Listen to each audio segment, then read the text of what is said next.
Hello, happy Sunday. This is Franklin here. How are you doing today? I trust your weekend has been restful and relaxing as well. And hopefully, you are looking forward to the new week. So, I read further into the story of Roger Bannister. And if you don't know about him, he is the guy who broke the 4 minute mile barrier. So he made the record 4 minute mile. His story was really very amazing and awesome. Just wanted to share that with you, and also a couple of things that I learned from the lesson. So for a very, very long time, like early in the, like since like the 90s, it was said that anyone who attempted to run a mile under the 4 minute mark, that the person was literally going to die, that the person's heart was going to burst. So people said it was impossible. Okay, they said it was impossible to do. And as experts continued to study the situation, and they came up with certain conditions upon which, if anybody is even going to attempt to do it, the conditions for which somebody can attempt to do it. And those conditions, they were kind of like in a simple, for example, that the person has to run under a temperature of about 68 degrees Fahrenheit, and the ground upon which they were going to run on had to be dry and made of clay. And there was going to be no wind. So that was the optimal condition for which, according to the experts, whoever runs that mile, whoever runs that 4 minute mile would succeed. But again, it was impossible. Until May the 6th, 1954, a guy named Roger Bannister, he was 25 years old, from England.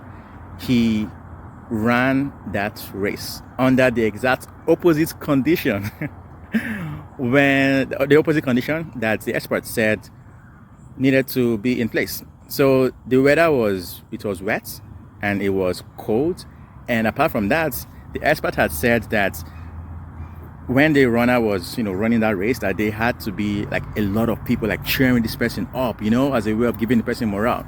But on that day when Roger Bannister ran that race, there were just a few thousand people who were there. And you know what?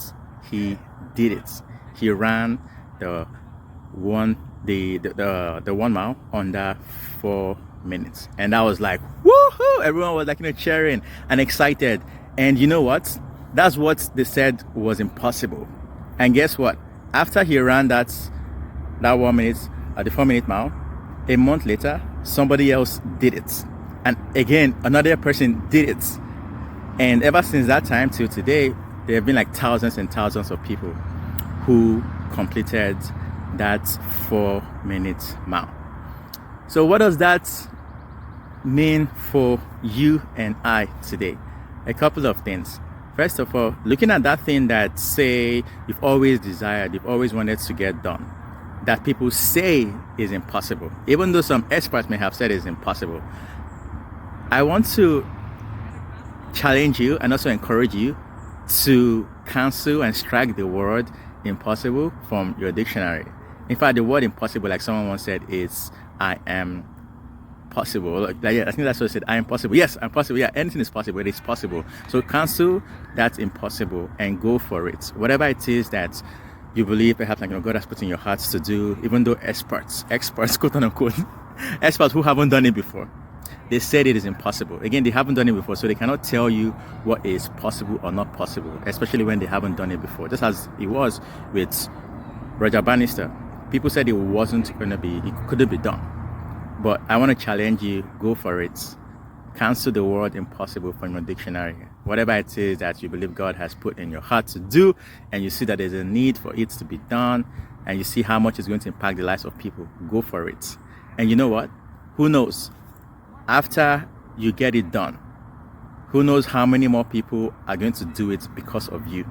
So Roger Bannister, he broke that chain, that chain from the mind of humanity, that it was not going to be possible. But after he broke it, that record, several other people have done it. So he was literally the chain breaker. And that's something I would also want to encourage you as well.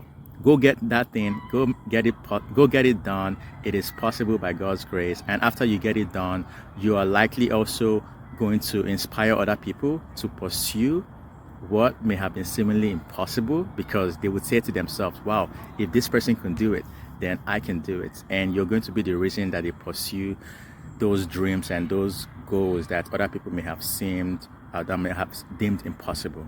So that's something I want to also encourage you this week as we enter this new week. Whatever it is that you really have a very big heart for and people said it's impossible, go get it. Nelson Mandela, I believe he was the one who said it was always impossible until it was done.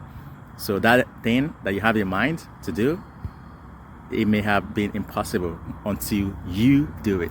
So go get it, go out there. I'm cheering for you. Let's attempt to do the impossible, because again, it's always impossible until it gets done by you.